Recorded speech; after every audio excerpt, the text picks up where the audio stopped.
What happens when someone decides your medical condition is a joke and proves it in front of your whole family?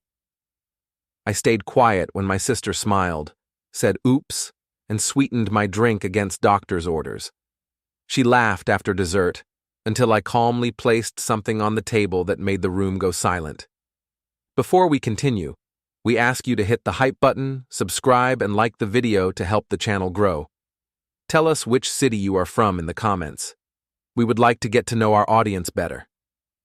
The morning light comes through my kitchen window the same way it always has, but nothing else feels the same anymore. I'm standing at the counter, reading labels on everything. Sugar content, carbohydrates, ingredients I never paid attention to before. My coffee sits black in front of me. No cream, no sweetener, nothing that might tip the scale in the wrong direction. 3 weeks ago, Dr. Felix Warren sat across from me in that sterile exam room and changed everything. He didn't sugarcoat it, which I appreciated. The test results were clear. My metabolic condition wasn't a suggestion or a warning shot. It was a diagnosis that came with rules, and those rules weren't negotiable. Your body can't process glucose the way it used to, Aaron, he'd said, his pen tapping against the clipboard. We're talking about strict dietary management. No refined sugars, limited carbohydrates. I'm writing this down because I need you to understand. This isn't a lifestyle choice. This is medical necessity. I'd nodded, taken the paperwork, asked the right questions. I'm a systems engineer. I understand protocols. You identify the problem, you follow the solution. Simple. Except nothing about this has been simple. I take a sip of the black coffee and grimace. It tastes like burnt water, like something that's missing its purpose. But I'll get used to it. I have to. The alternative isn't something I'm willing to consider. Dr. Warren had been clear about the consequences: organ damage, systemic failure, a cascade of complications that would strip away quality of life, piece by piece. My phone buzzes on the counter, cutting through the quiet. Family group chat. I already know what it's going to say before I open it. The pattern has been consistent for weeks now. Liana. Sunday brunch at Mom's, 11 a.m. sharp. Don't be late, Aaron. And yes, you can bring your special food if you need to. 3 laughing emojis follow. Then Owen, her husband, adds a crying, laughing face. I stare at the screen. The special food comment isn't new. Neither is the tone. Liana has always had this way of making concern sound like weakness, of turning anything serious into material for her running commentary on life. She's 6 years younger than me, 46 to my 52, but somewhere along the way she decided she was the one who set the temperature in every room, and everyone else just let her. I don't respond to the message. I never do anymore. I just show up, stay quiet, and get through it. That's been my strategy for years, long before the diagnosis, long before the medical restrictions turned me into a convenient target for her humor. That's the plan for Sunday, too. Show up, eat my plain food, leave as soon as it's socially acceptable. I set my phone down and return to my coffee. The bitterness sits on my tongue like a reminder. Everything is different now.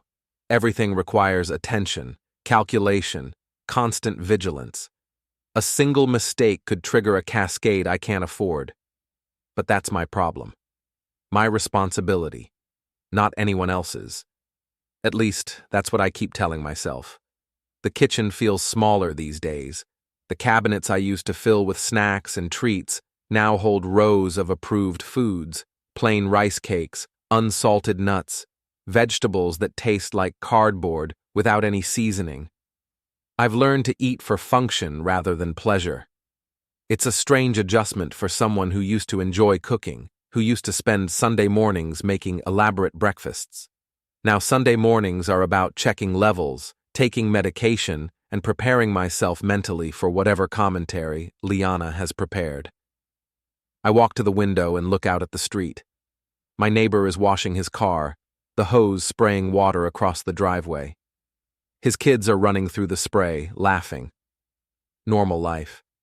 The kind of morning where the biggest concern is whether to use soap or just rinse. I envy that simplicity. My phone buzzes again. Another message. Liana. Mom's making those cinnamon rolls you love. Well, used to love. Sorry, Aaron. More emojis. More laughter from Owen. I close the app and finish my coffee. The pharmacy checkout counter smells like antiseptic and printed paper. I'm picking up another round of prescriptions, maintenance medications that keep everything stable while I figure out this new normal. The pharmacist barely looks at me as she scans the bottles, her movements efficient and mechanical. Take with food, avoid alcohol, monitor your levels daily, she recites. It's routine for her. For me, it's a reminder that this isn't going away. This is my life now. I pay, collect the bag, and head toward the exit. As I push through the glass doors, my mind drifts back to the cafe 2 months ago, before the diagnosis, when Liana made her first comment. We'd been meeting Mom for lunch, and I'd ordered a salad instead of my usual sandwich. Nothing dramatic, just a choice. "Oh, are we on a diet now?" Liana had said, loud enough for the table next to us to hear. "Let me guess. Some internet thing you read about?" "Just trying to eat better," I'd said, keeping my voice neutral. "Right, like that time you went gluten-free for a week and then gave up." She'd laughed, and Owen had smirked into his iced tea. "You're always finding some new thing to worry about." Mom had just looked at her plate, her fork pushing lettuce around in slow circles. She never intervened, never said anything. Her philosophy had always been to let things blow over, to wait for the tension to dissipate on its own. That was before the diagnosis, before Dr. Warren's office, before everything became real. Now, standing in the parking lot with a bag of prescriptions in my hand, I wonder if Liana even remembers that conversation. Probably not. For her, it was just another joke, another moment to fill the air with her commentary. For me, it was the beginning of realizing that no one was going to take this seriously unless I made them. I get into my car and sit for a moment, engine off, windows up. The heat builds quickly, but I don't move. I just stare at the steering wheel and think about the trajectory of the last few months. How every family gathering has become a minefield. How every meal requires explanation. How every choice I make is subject to commentary, questioning, dismissal. My phone buzzes again. Another message in the group chat. Liana. "Aaron, you're not going to make this weird on Sunday, right? Like, we can still have normal food without you lecturing us?" Owen. "Haha, yeah, no food shaming allowed." I sit in the driver's seat and stare at the messages. Food shaming. As if asking people not to actively interfere with my medical treatment is some kind of moral judgment on their choices. As if my condition is a political statement rather than a biological reality. I close the app without responding. I've stopped engaging. There's no point. Every response gets twisted, reframed, turned into evidence that I'm being dramatic or difficult. Dr. Warren's words echo in my head. "You need to take this seriously, Aaron. Your family needs to understand that this isn't optional." But how do you make someone understand when they've already decided you're overreacting? When they've built an entire narrative around your condition being a personality flaw rather than a medical fact? I start the car and pull out of the parking lot. The drive home takes 20 minutes, and I spend the entire time thinking about Sunday, about how it's going to play out, about whether I should even bother going. But I know I will, because not showing up would give Liana exactly what she wants, a reason to tell everyone I'm being difficult, unreasonable, making everything about me. So I'll go. I'll bring my cooler, I'll eat my plain food, and I'll leave as soon as I can. The streets pass in familiar patterns. I've driven this route 1,000 times. The coffee shop on the corner where I used to stop for pastries. The bakery with the window displays that make my mouth water. The restaurant where we used to have family dinners before everything became complicated. Everything feels like a before and after comparison now. Before the diagnosis, after the diagnosis, before I became the difficult one, after I started requiring accommodations. I pull into my driveway and sit for another moment before getting out. The house is quiet when I enter. No kids, no spouse, just me and the sound of the refrigerator humming in the kitchen.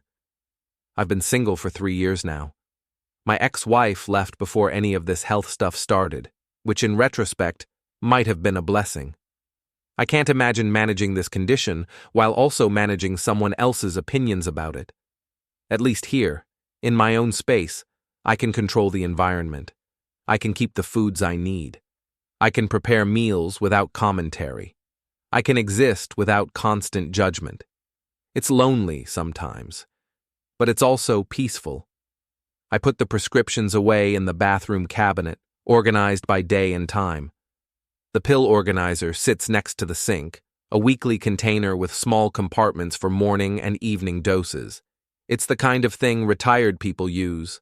I'm 52 and already living like I'm 70, but that's the reality. That's what this condition requires. I walk to my home office and sit down at the desk. The computer screen glows to life, showing a half-finished project for work. Systems integration, network architecture, problems that have clear solutions and logical progressions. Unlike family dynamics. I should be working. I have deadlines. But instead, I open a drawer and pull out a folder. Medical paperwork. The diagnosis from Dr. Warren.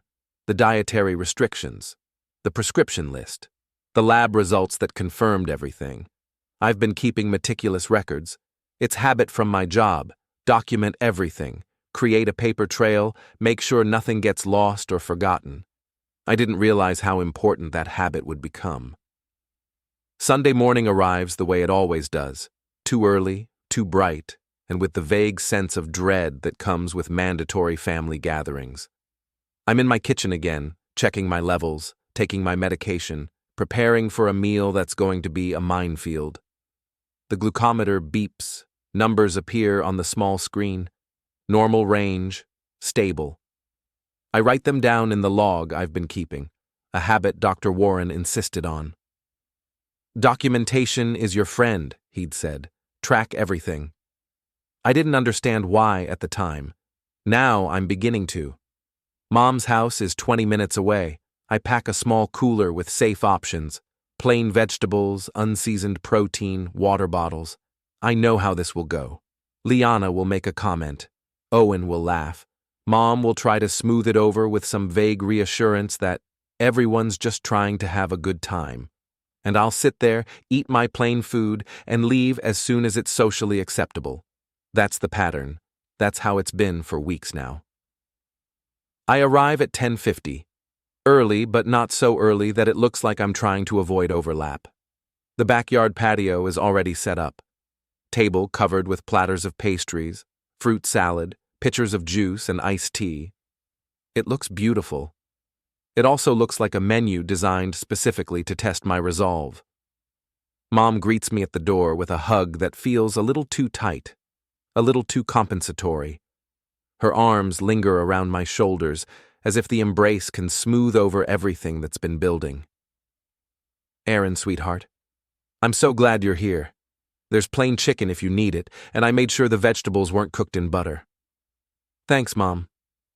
Liana's already out back with Owen. They brought those croissants you used to love. Used to. Past tense. As if my medical condition is a preference I'll eventually outgrow. As if nostalgia might cure me.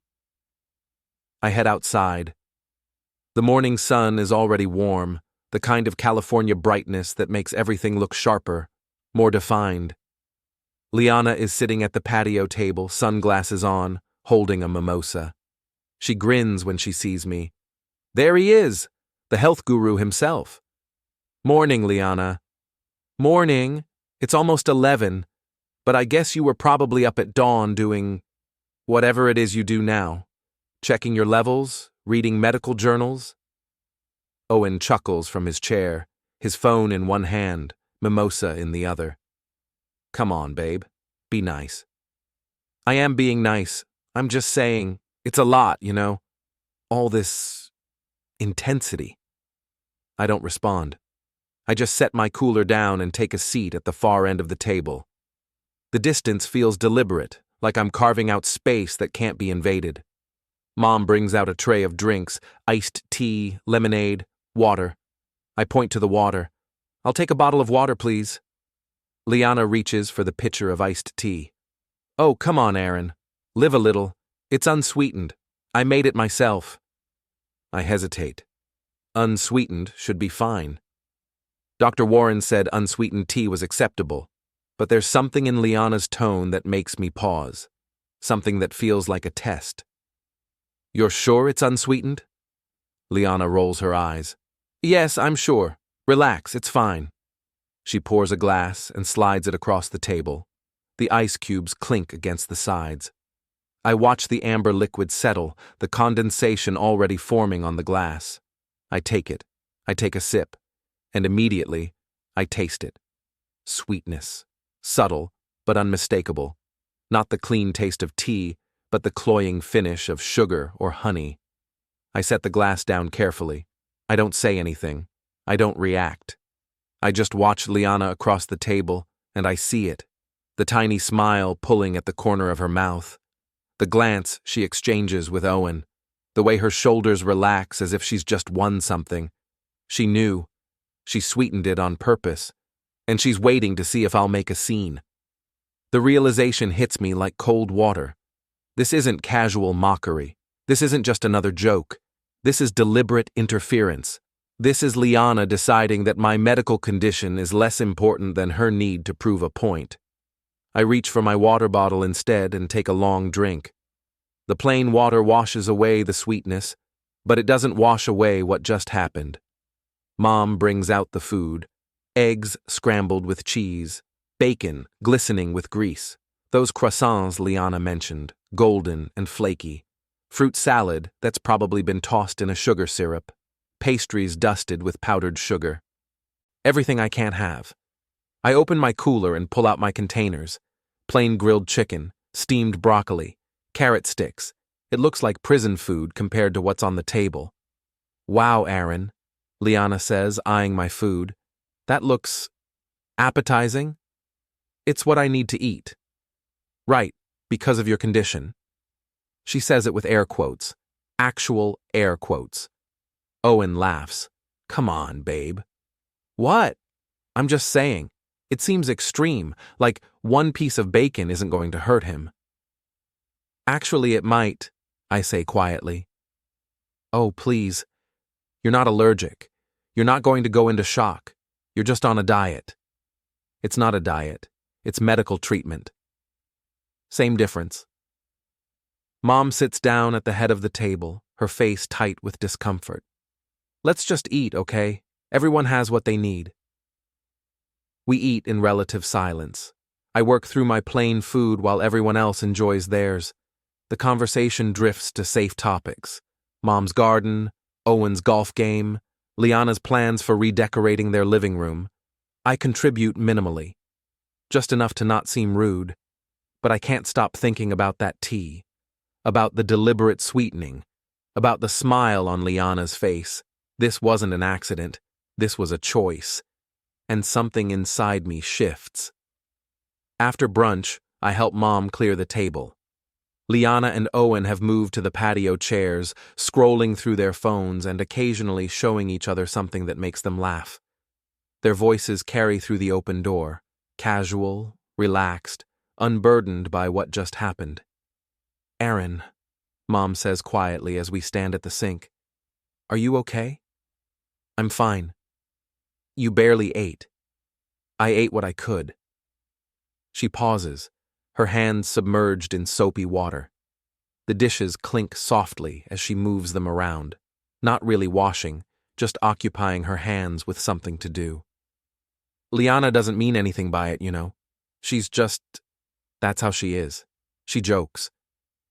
She sweetened the tea on purpose, Mom. Mom's hands stop moving. She doesn't look at me. What? The tea. She said it was unsweetened. It wasn't. Maybe she just made a mistake. It wasn't a mistake. I saw her face. She knew exactly what she was doing. Mom finally turns to look at me. Her eyes are tired, sad, pleading. The same expression I've seen my whole life whenever conflict threatens to surface. The expression that says she'd rather pretend everything is fine than deal with the reality of what's happening. Aaron, please, don't make this into something bigger than it is. She was probably just teasing. You know how she gets. She doesn't think before she speaks sometimes. She doesn't mean any harm. That doesn't make it okay. I know, sweetheart, I know. But you know how Liana is. She's always been like this. Ever since you were kids, she's had that edge to her humor, but it's just her personality. She doesn't mean to hurt you. Mom, I have a medical condition. This isn't about hurt feelings. This is about my health. I understand that, Aaron. I do. But she stops, struggling to find the words. Can we not have drama today, please? I just want one peaceful family meal.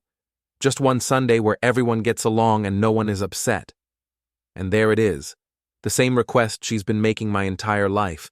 Don't make waves. Don't cause conflict. Let it go. Keep the peace. Accommodate. Adjust. Be the one who bends so that everyone else can stay rigid. Even when keeping the peace means letting Liana do whatever she wants.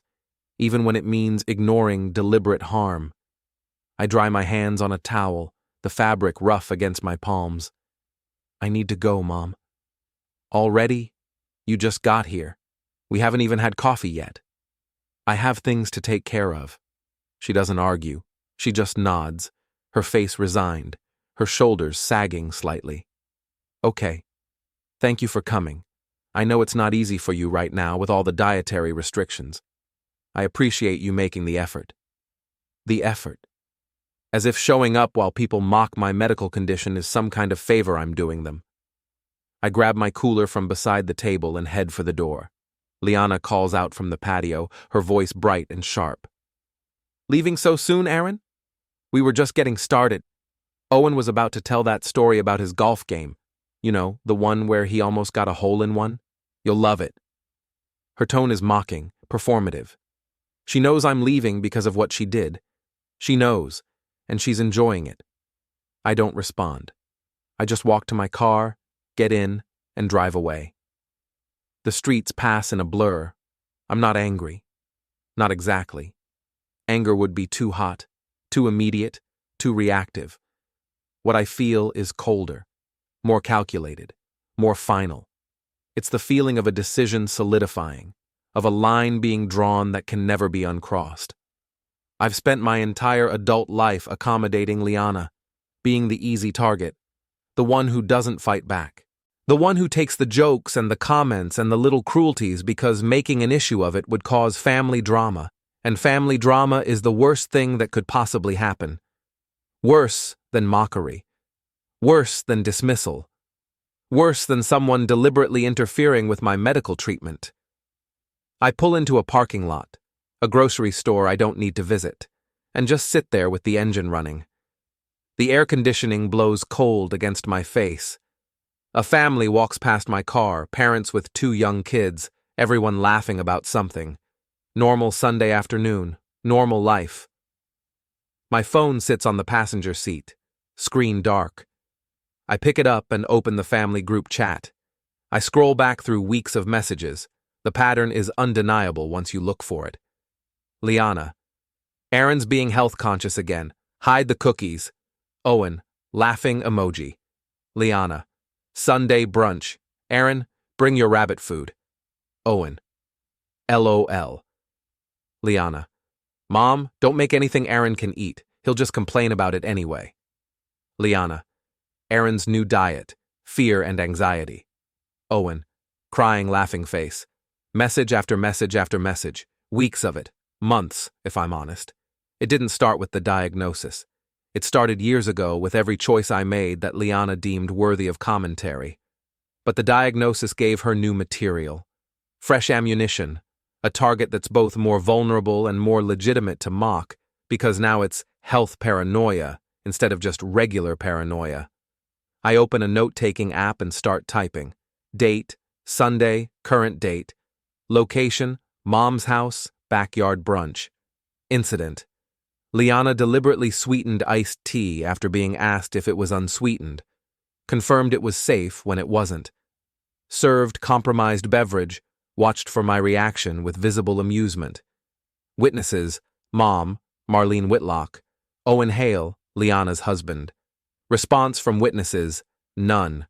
Mom later attempted to minimize the incident, characterized it as teasing, and asked me not to make it into something bigger than it is. My physical response: took one sip, detected sweetness immediately, stopped drinking. No adverse medical reaction due to minimal consumption. Follow-up. Liana referenced the incident mockingly as I was leaving, suggesting it was humorous. I save the note and add it to a folder I created last week. Then I take screenshots of the family group chat, all the jokes, all the dismissive comments, all the mocking messages. I organize them by date. I add context notes, documentation. Dr. Warren said it was important. I didn't understand why at the time. I thought he meant documentation for my own medical records, for tracking compliance and symptoms. Now I understand he meant documentation for protection, for evidence, for the moment when you need to prove that something actually happened, that you're not overreacting, that there's a pattern. I sit in the parking lot for 20 minutes, thinking and planning. A couple walks past with their dog, a golden retriever tugging happily at its leash, unburdened, living entirely in the present, untouched by family tension or cruelty disguised as humor. I envy that simplicity. When I finally drive home, I know the direction I'm taking. Not the details yet, but the framework and the endpoint. This doesn't continue. It doesn't get smoothed over or laughed away. Liana crossed a line when she sweetened that tea. She just doesn't know it yet. I pull into my driveway and pause before getting out. The house looks the same as always, quiet, orderly, a refuge where I don't have to explain myself or tolerate mockery. Inside, I go straight to my home office. Small, organized, logical. I open the filing cabinet and take out the folder I started after my diagnosis. Medical paperwork, Dr. Warren's report, dietary restrictions, prescriptions, lab test results. I've kept meticulous records, an old habit from work. In systems engineering, undocumented changes lead to serious failures. You need proof. You need a clear history. I didn't realize how much that habit would matter outside my job. I add the incident note I just wrote. I print screenshots from the group chat and create a timeline. Dates, context, who was present, what was said. It isn't enough yet, but it's a start. The rest of Sunday is spent researching medical liability, patient rights, interference with treatment, civil remedies. I'm not a lawyer, but I understand systems, and what I'm learning is that what Liana did isn't just rude. Depending on context, it could be something more serious. By evening, a plan is forming. I need more documentation, professional validation, evidence that can't be dismissed as oversensitivity. I need leverage. Monday morning, I'll start making calls. That night, sleep comes poorly. I keep seeing Liana's smile, Mom's pleading look, Owen's laugh, how normal it all seems, how accepted, and how I enabled it by staying quiet, by always adjusting, by never drawing a line. That changes now. Monday morning, I call Dr. Warren's office and schedule an appointment. The receptionist can fit me in on Tuesday afternoon. Is this an emergency? She asks. No, just a follow-up discussion. Okay, we'll see you at 2. I spend Monday evening organizing my documentation, the incident log, the group chat screenshots, my lab-level readings, prescription records, everything that shows the seriousness of my condition and the ongoing pattern of dismissal from my family. I sit at my desk for hours, methodically arranging everything in chronological order. First, the diagnosis paperwork from Dr. Warren's office, the initial lab tests, the metabolic panel results, the formal diagnosis letter, then the dietary restriction guidelines, printed and highlighted, then my daily logs showing consistent compliance with the treatment plan, Next come the family interactions. I scroll through the group chat, taking screenshots of every dismissive comment, every joke, every instance where my medical needs were treated as inconvenience or comedy. There are more than I realized. Dozens of messages spanning weeks. A pattern so clear, it's undeniable. I create a timeline document, linking each message to specific dates and contexts. The cafe incident 2 months ago. The first brunch after my diagnosis. Every subsequent gathering where my condition became fodder for commentary. And finally, I add the incident from yesterday. The sweetened tea, Liana's deliberate lie, the smile on her face. I write it all down in clinical detail, as if I'm documenting a systems failure at work, because in a way that's exactly what this is. A failure in the family system where boundaries should exist but don't. When I finish, it's past midnight. I save everything to multiple locations, my computer, a cloud backup, a USB drive. I've learned in my career that redundancy is essential. Critical information should never exist in just one place. Tuesday morning, work is a blur. I sit through meetings, respond to emails, troubleshoot network issues, but my mind is elsewhere. I'm thinking about the appointment at 2, about what I'm going to say, about what comes next. At 1:30, I leave the office. The drive to Dr. Warren's clinic takes 15 minutes. I arrive early and sit in the waiting room, the folder of documentation on my lap. The receptionist calls my name at exactly 2 o'clock. I follow the nurse back to the exam room, where she takes my vitals and updates my chart. Dr. Warren enters with my chart in hand. He reviews my recent lab work, my daily logs, my medication compliance. Everything is stable. "You're doing well, Aaron," he says, looking up from the chart. "Better than most patients at this stage. Your compliance is exemplary." "Thank you." He sets down the chart and studies me. "But your pressure reading is a bit elevated today. What's going on?" I take a breath. "I need to talk to you about something that happened." I tell him everything, about the family dynamics, about Liana's pattern of mockery, about the incident on Sunday, the sweetened tea, the deliberate lie, the smile on her face while she waited to see if I'd react. Dr. Warren's expression grows more serious as I talk. When I finish, he leans forward. "Aaron, what you're describing is very concerning. What your sister did, deliberately giving you something she knew you couldn't have, lying about its contents, that's not just disrespectful, that's dangerous. I know. And this is part of a pattern?" "Yes." I pull out my phone and show him the screenshots of the group chat, the jokes, the dismissive comments, the constant minimization. He scrolls through them, his jaw tightening. "This is harassment, Aaron. Medical harassment. Your family is actively undermining your treatment." "That's why I'm here. I need documentation. Something official that explains the seriousness of this." Dr. Warren nods. "I can do that." He pulls out his laptop and starts typing. It takes him 10 minutes to compose a formal medical summary on official letterhead. He hands it to me. I read it carefully. The language is clear and clinical, outlining my diagnosis, the necessity of dietary compliance, and the potential consequences of non-compliance. It explicitly states that any deliberate interference with my prescribed treatment regimen constitutes a serious health matter. "This is exactly what I need," I say. Dr. Warren signs the letter and gives me 3 copies. "Aaron, I want you to understand something. You have every right to set boundaries with people who aren't respecting your health. If someone in your life continues to interfere with your treatment, you need to seriously consider limiting or eliminating contact with them. Even if it's family? Especially when it's family. Being related doesn't give anyone the right to put your health at risk." I leave the office with the letters folded carefully in my bag.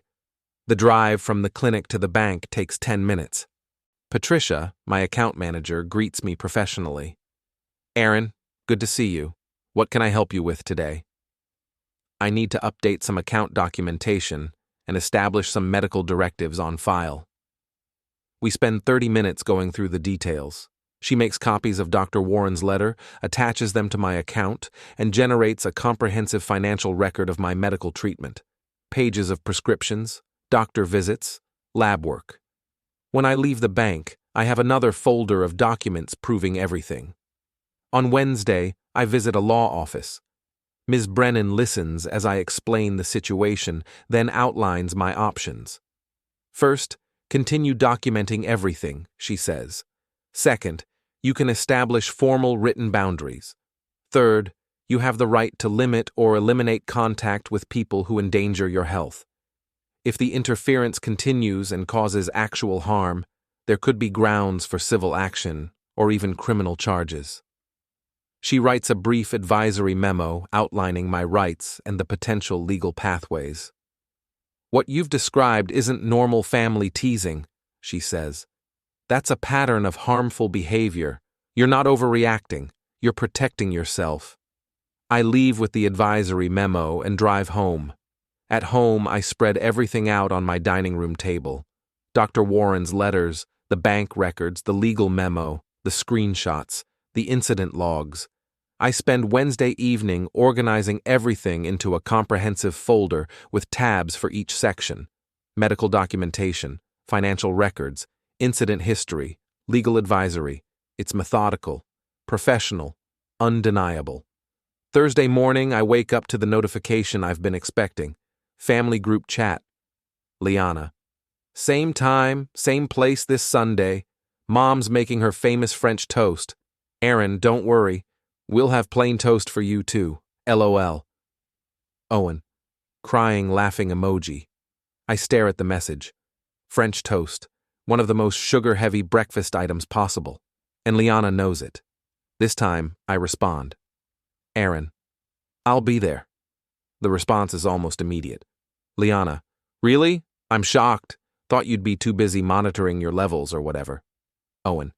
Ha ha ha, maybe he'll actually loosen up this time. I don't respond to that. I just close the app and look at the folder sitting on my desk. Everything is ready.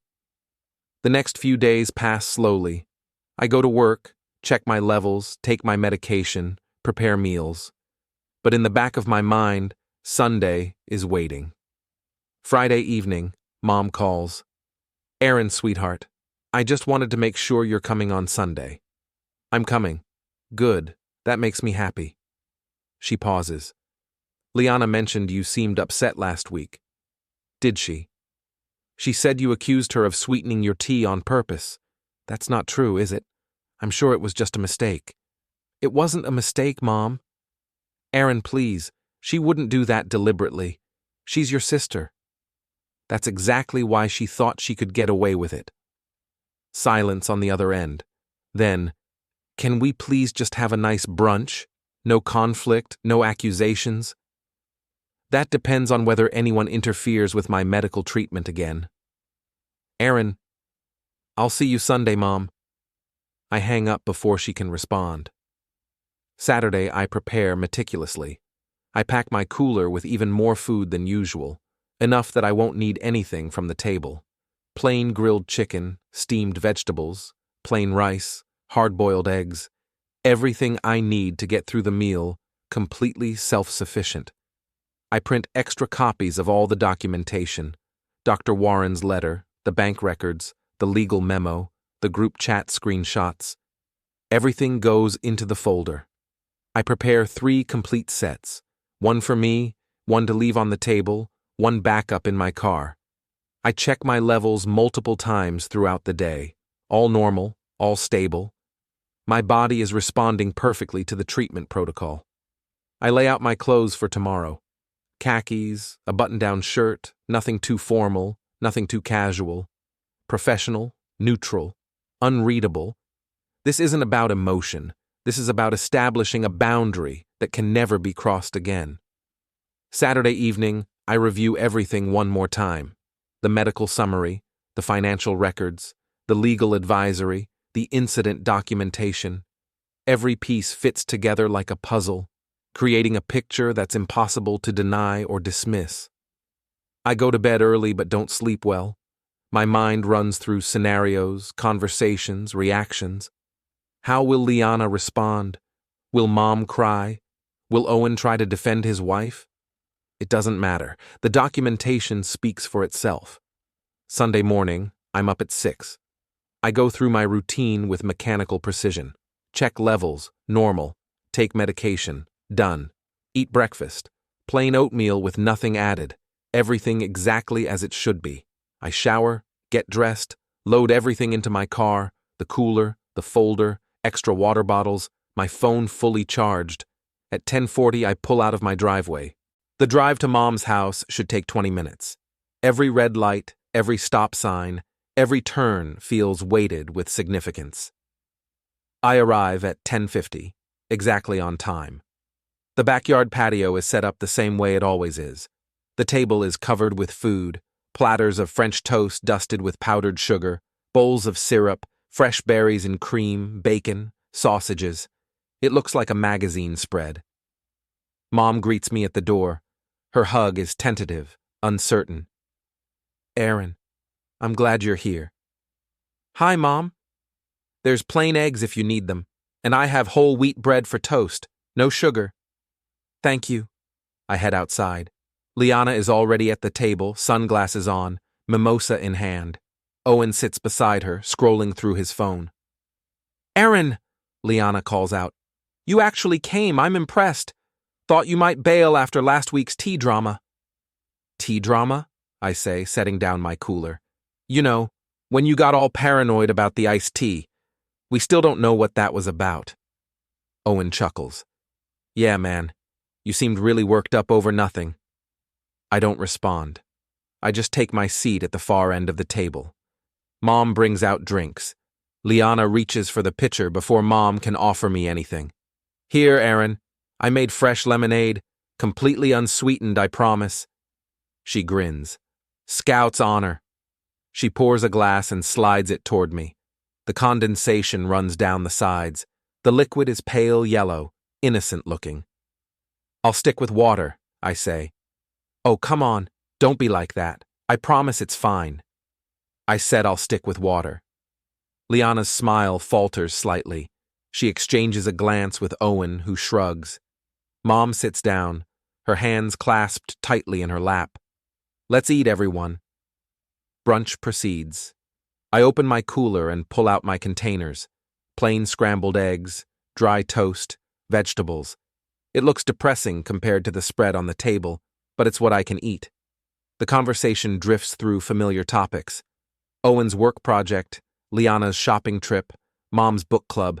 I participate minimally, offering brief responses when directly addressed. But I'm watching, observing, waiting. And then, as Mom clears the main course plates, Liana leans back in her chair and grins. You know what? She says, looking directly at me. I have to say something. Aaron, this whole medical diet thing, it's getting ridiculous. You've turned every family meal into a production. It's exhausting. Excuse me, I say quietly. I'm just saying. We all have to tiptoe around your restrictions. We have to make special food. We have to watch what we say. It's like you're making yourself the center of attention. Owen nods. She's got a point, man. It's a lot of pressure on everyone else. Pressure, I repeat. Making sure I don't consume substances that could harm me is pressure on you. See? Liana gestures at me. This is what I'm talking about. You're so sensitive about everything. It's food, Aaron. Just food. You're acting like we're trying to poison you. Mom's face has gone pale. Liana, maybe we shouldn't. No, Mom. Someone needs to say it. Aaron has turned this whole medical thing into a personality trait. It's become his entire identity. And frankly, it's tiresome. The table goes quiet. Owen is watching with interest. Mom looks like she wants to sink through the floor. I reach down and pick up my bag. What's that? Liana asks, her tone defensive now. I pull out the folder and set it on the table, right in the middle, where everyone can see it. What are you doing? Liana's voice has lost its confidence. I open the folder and pull out Dr. Warren's letter. I place it on the table. This is a medical summary from Dr. Felix Warren, my physician. It documents my diagnosis and explains why my dietary restrictions are not optional. They're not a personality trait. They're not a production. They're medical necessity. Liana stares at the letter but doesn't touch it. I pull out the next document, the bank records. These are financial records showing 18 months of ongoing medical treatment. Prescriptions, doctor visits, lab work, specialist consultations. This isn't something I made up. This isn't attention-seeking. This is documented medical reality. Mom's hand is over her mouth. Owen has set down his phone. I pull out the screenshots of the group chat. All the jokes, all the dismissive comments, all the mocking messages. This is a record of how my medical condition has been treated by this family. The jokes, the mockery, the constant minimization of something that could actually harm me. Aaron, Liana starts, but I cut her off. Last week, you sweetened my tea after I specifically asked if it was unsweetened. You lied to my face, you smiled while you did it. And when I left, you joked about it with Owen. That's not... You did. And this, I pull out the legal memo, is a consultation from an attorney explaining my rights. It outlines what constitutes medical interference and what recourse I have if someone deliberately compromises my treatment. The silence is absolute.